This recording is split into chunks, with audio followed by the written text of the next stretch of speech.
All right, well, hello and welcome. I'm the Kodiak Broncos Podcast. And before we talk about the Broncos running back room, I just got to say something.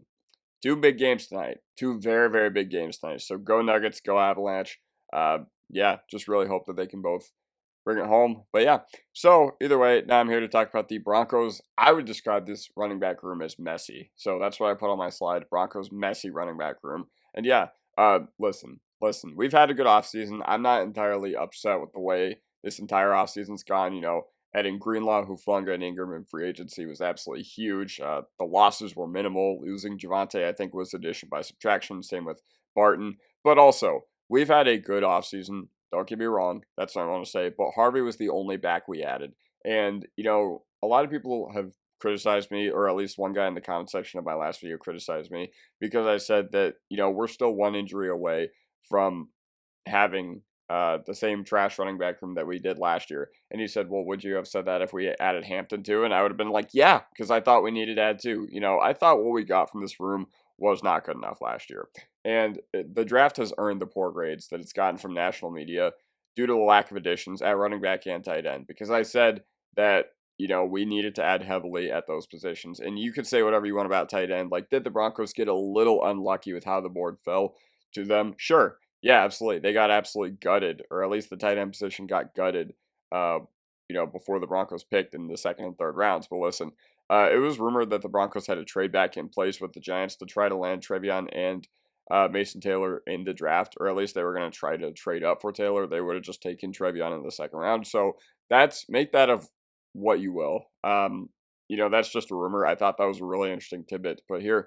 But also, like I said, we're one unlucky play away from having to watch the same running back room that we had again last year. And listen, if we suffer the same problems this year that we suffered last year on offense, it's just absolutely inexcusable that we couldn't find a solution to get around the fact that we had a subpar running back room. But you know what? There's reasons to believe. There's reasons to be rather optimistic about this room heading into last year rather than what we had last year. And it is mainly headlined by the fact that we added RJ Harvey. So listen, I'm excited for him.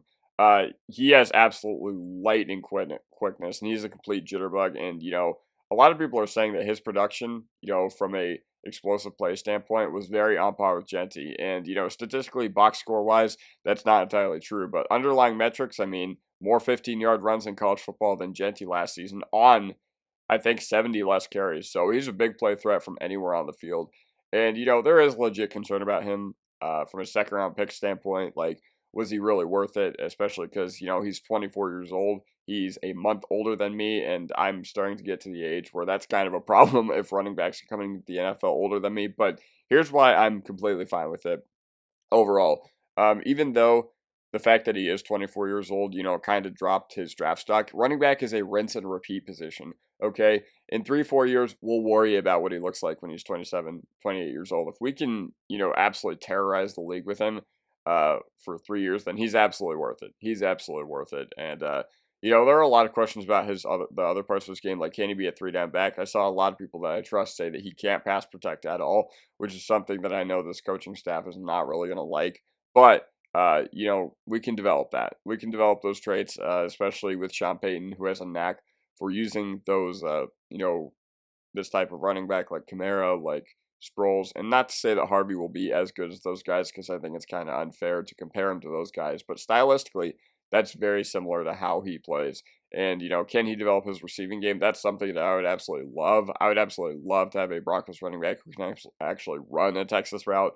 But yeah, the other part is what's his ideal workload? Can he be a 20 touch a game guy? I mean, he very well could be. We have guys like Kyron Williams who are 5'8", 190 pounds, being an absolute bell cow for one of the best offenses in the NFL and the Rams. And ultimately, those are just some questions that we got to figure out about RJ Harvey.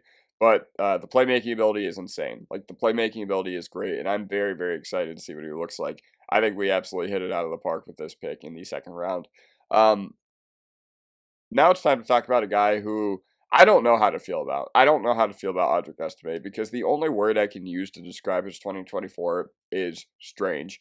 And it was strange that the coaching staff was still giving carries to Javonte Williams, even though I thought Estime looked way more dynamic. Last year, every week in like November, December, when we really struggled at running the ball and, those issues really came to light, I was like, okay, this upcoming week is an estimate week. And then that never happened, and it just felt like that we were saying that for a month, and it just never happened as well.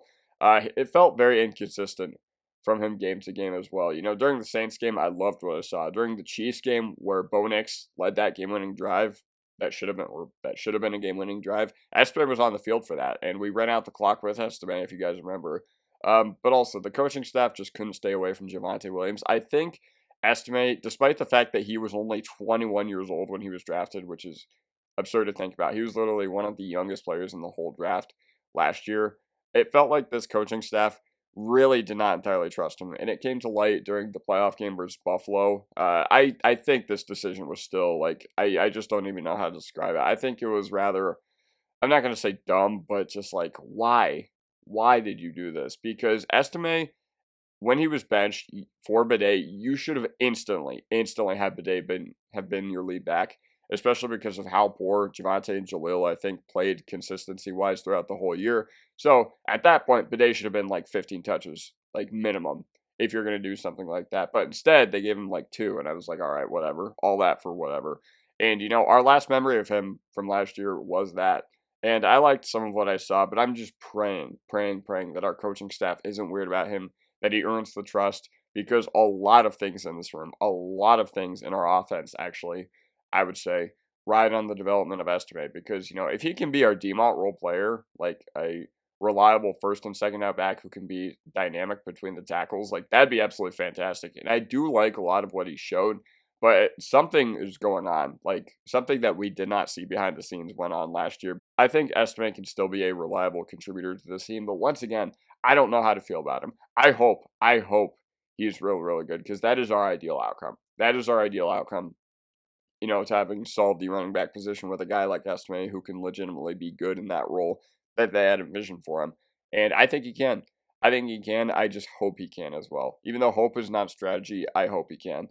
So I'm here to talk about Jalil next. So I like Jalil McLaughlin. And I would say that he probably does have the second safest roster spot in this room. I know that's not going to be a very popular opinion, but over the past 2 years, they've given him quite a few touches behind Javonte Williams. And even if he did have some nice flashes, it feels like he's capped out at the NFL level. The problem with Jalil McLaughlin is it feels like we have kind of Philip Lindsay 2.0, even though I think Lindsay was better considering he was our last 1,000-yard rusher. But he felt much more explosive early on in 2023 to me than he did at any point last year. That was really weird considering in 2023 at the beginning, he really was not getting a whole lot of work at the running back position. But anytime he did, I was like, wow, this guy has a threat to take it to the house. But, as time went on, I think, he became more of like a cap out at like a 10 to 15-yard run sort of guy, rather than a big breakaway play threat. And I'm not really sure why that happened, but it's just an observation I had. And some of the plays he made last year were absolutely awesome. Like, he completely bailed us out of that goofy HB toss call on 1st and goal from the Tampa game. I really liked a lot of what he did vision-wise in the Cleveland game. I thought he ran with some really good vision, especially while our other backs were struggling. So that was really nice to see. And he took over the backfield in some of our games, but no 3-down ability really limits his upside. First of all, he's not a great tackle breaker. I'm pretty sure he was like 66th out of 90 running backs in that regard. He's not a great, 3-down guy. He's not a great pass protector, not a great receiver, even though he is capable of doing it. So, when you're a smaller back, stuff like that can really, really limit your upside as a player. And I think Jalil, even though he is limited upside, I think he does have the second safest roster spot in this room because the coaching staff clearly likes something about him. So yeah, that's how I feel about him. I'm pretty sure, was he our leading rusher last year? No, Javonte was, because I think he got the most carries. But I liked what I saw from Jalil way more, to be quite frank. But yeah, Jalil is a solid NFL player, but it feels like we could do better. And honestly, I think Harvey was more of an upgrade to Jalil than Jalil more than anybody else in this backfield. Tyler Bidet. So we really didn't see a lot of him in his first 2 years in the league. I remember he was thrown in at the end of 2022 after Hackett got fired. And, he looked pretty good. Like, I will say that he's always looked good with what he's been given. And we didn't see a lot of him in 2023 either. And, yeah, all I got to say is that he looks good when he's called upon. I remember he made some plays in the preseason last year too.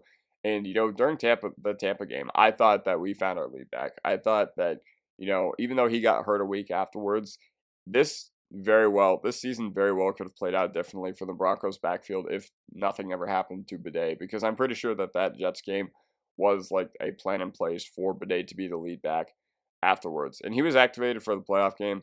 So this coaching staff, they probably saw something that, they thought he could give us a spark on the offensive side of the ball, even though he like broke his back or whatever against the Jets. Once again, I didn't really agree with the process of that because he probably should have been the lead back if you're going to deactivate Estime and make a move as bold as that. But he's still a relative unknown. Like, despite the fact that he's 25 years old, he is still a relative unknown in this backfield. It would not surprise me at all to see him make the team next year because to be completely honest, in my humble opinion, I think he's shown the best playmaking ability outside of all these guys and who are currently on the team, other than Harvey. Like, even though Harvey's a rookie and hasn't shown it at the NFL level yet, I still like Harvey's playmaking ability above Bidet. But yeah, so Bidet, it's just a huge question mark. That's all I got to say. Another huge question mark is Blake Watson. So someone this fan base really wanted to see more of last year was Blake Watson, and I completely agree. I completely agree that I wanted to see more of Blake Watson. I was tired of watching Javonte over and over again last year. So I was really confused as to why we didn't see Blake Watson at least at some point midway through last year. And then Jaleel McLaughlin gets a quad injury against the Chargers, so Blake Watson finally got his chance. And you know what? He, those 4 or 5 plays that he got, I felt like he gave us something that we currently did not already have in this backfield. And it just left me thinking, like, why did he not get his chance? And I know that it was a really tough break for him getting concussed in that Chargers game as well, because I'm pretty sure the opening drive of the game, he got all his touches. But yeah, so last year seemed to be a planned redshirt year from him, even as an older running back rookie. Like, he turned 25 last year. So we'll see. We'll see when it comes to Blake Watson. Like I said, this is a rinse and repeat position. If he can develop and earn the trust of the coaching staff to the point where he stays on the 53-man roster, that'd be great. I would love that. I would love that because I felt like he ran pretty well last year in the limited sample that we saw. Now, obviously, I wasn't in the building with him. I wasn't in practices with him. I wasn't, in the Broncos facility. So I don't know why or why not Blake Watson didn't get his chance. But yeah, and if it doesn't happen this year, I just got to say it's probably not going to happen at all for him. Like, we added a few guys. We invited a few guys to rookie minicamp, like Travis Tice, and there was another guy who I think we added as well. And I didn't feel like mentioning those guys in this video because I was like, whatever. I'm not going to project UDFA guys who we haven't seen anything from yet going into the 2025 backfield. But yeah, so that basically does it for me. Let me know what you guys think in the comment section down below, and I'll see you guys next time. Mahi salute. Go Avs, go Nuggets.